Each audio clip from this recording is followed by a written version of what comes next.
Hare Krishna. Welcome to the Vedic Observer.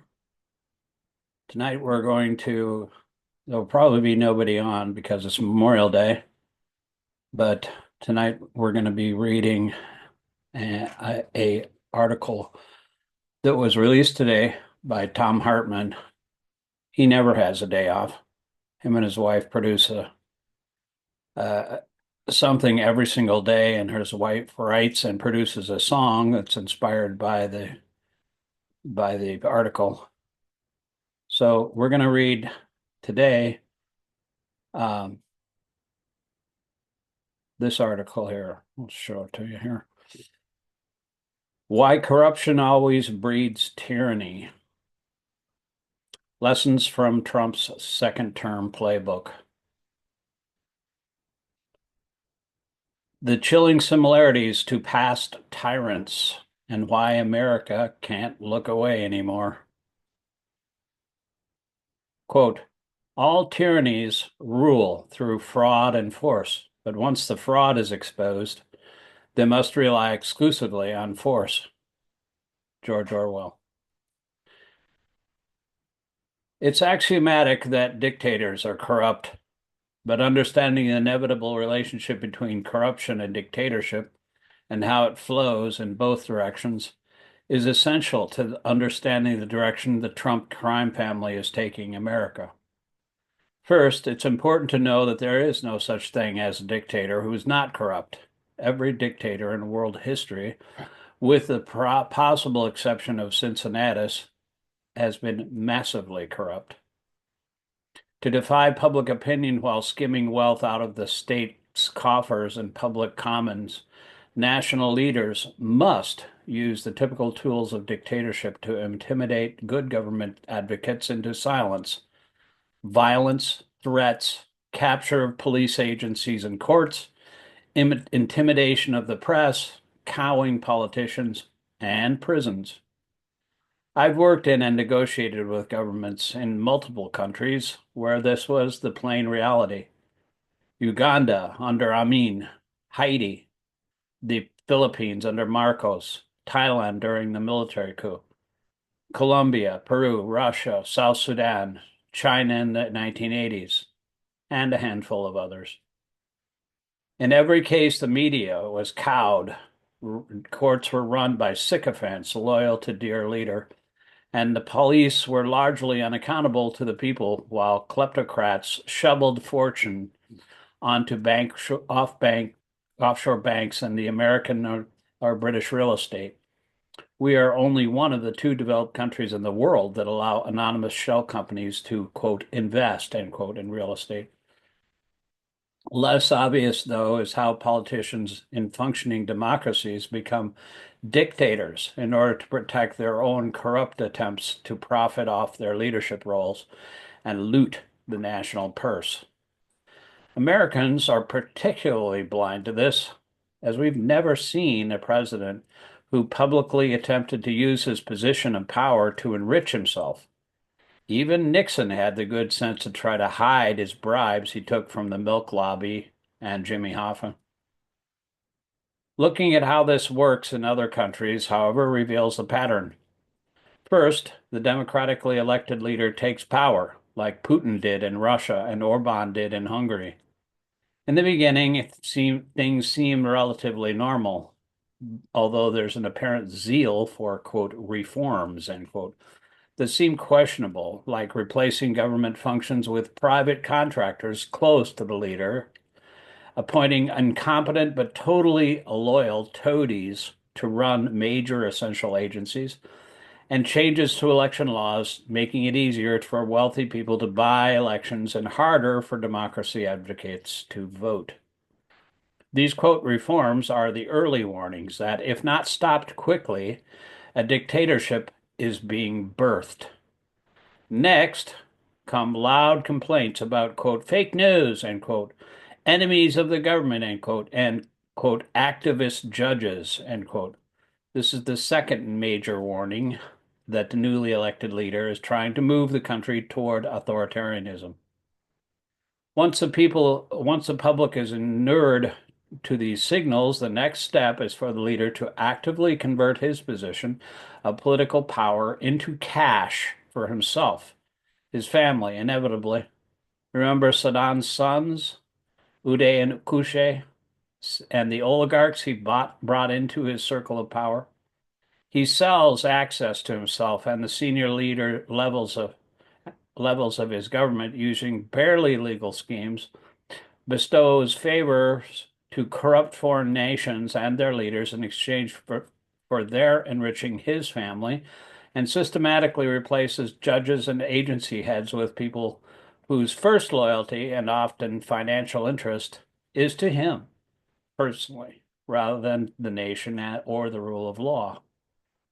The last point is key, and why virtually every senior official in every corrupt foreign government I've ever met or negotiated with wasn't particularly bright and definitely wasn't qualified to hold the position of power they did. This is where we are now in America. Our Homeland Security, Homeland Security doesn't know what habeas corpus is. Secretary of State refuses to call Putin a war criminal after demanding years ago that Rex Tillerson, in that same position, do so. Secretary of Education is a billionaire wrestling promoter. Lead negotiator with Putin about Ukraine is a real estate billionaire friend of Trump with no diplomatic experience. Secretary of Transportation is a reality TV star with no experience in that field. Secretary of Defense is a drunk and accused rapist who ran into two tiny veterans organizations into the ground. Secretary of Health is a conspiracy nut lawyer with no training in medicine.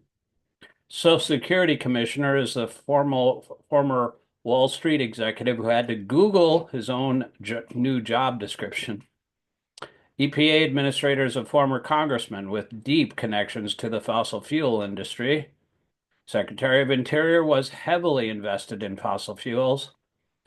U.S. Attorney for Newark, New Jersey was a former parking garage lawyer, etc. During his first term, Trump followed the advice of people entrenched in the federal bureaucracy and repeatedly appointed people with reasonable qualifications for their jobs, one after another, from Comey to Tillerson to Sessions and beyond. When they refused to swear personal loyalty to Trump or help him promote corrupt schemes, he fired them. This time, following what could be called the quote Putin rule, end quote, Trump has put 13 of his billionaire buddies in his cabinet and stocked his senior-most roles in critical federal agencies with incompetent but reliable, loyal bootlickers. This illustrates how a wannabe dictator becomes a real dictator. If he's committed to enriching himself and at the public trough, as all dictators are, he really has no choice. He must crack down when his corruption and violations of law are called out. This is how dictators are always created, at least everyone in countries I've interacted with. First, he sets up the infrastructure of corruption and rids himself of the, quote, cops on the beat, end quote. Trump fired 18 inspector generals whose job it is to prevent corruption in major federal agencies who could stop or slow him down. Then he fills his administration with people who put personal loyalty or avarice above public service or the rule of law. Then he opens attacks on the press and the judiciary. And finally, he begins to openly engage in the type of behavior most people first associate with dictators, throwing people in prison or bankrupting them for defying him or speaking out against him. The problem is that it's generally only at that final stage that the country begins to realize they're dealing with a man who wants to be a dictator and is moving quickly in that direction. This is also typically the moment when dear leader is, quote, forced, end quote, to use citizen armed militia violence, the legal system, and the military to crush his opponents and terrorize the general public. Given how fast events are moving in the second Trump administration, June 14th could well be that inflection point, the moment when Trump drops what's left of the mask of civility and begins what he'll consider a quote necessary end quote crackdown to protest himself from being held to account for his corruption and law breaking. If the protests coinciding with his birthday celebration in DC are large enough, and especially if his people can infiltrate them to provoke violence and property damage like what happened during a tiny handful of the George Floyd protests, it could be the moment when the final threads holding our republic together are broken. He's already put into place an executive order preparing the military to turn their guns on civilians. He's already put otherwise unqualified or even outright neo-fascist loyalists in charge of federal police agencies.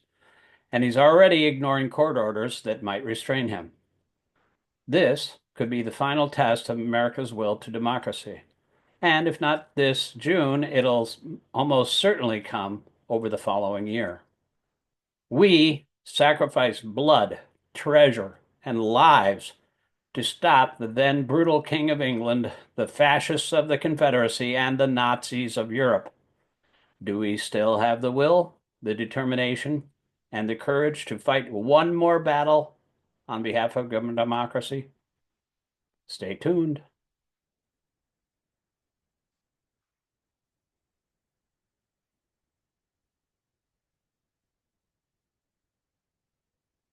Hare Krishna. June 14th, actually, if you look on my Coexist Kirtan Center Facebook group page, you'll find a link to the Coexist, the rally, which will be held downtown Pittsburgh. I expect between, you know, probably around 10 million people nationwide will be protesting in every single city. It's happening every day. I was out driving today and I saw some people with Ukraine signs and stop the GOP, like this and that on a street corner in Shadyside today. Every day of the week in every city, it seems like there's growing protests and it's not slowing down. So hopefully the one on June 14th will show that people have no fear.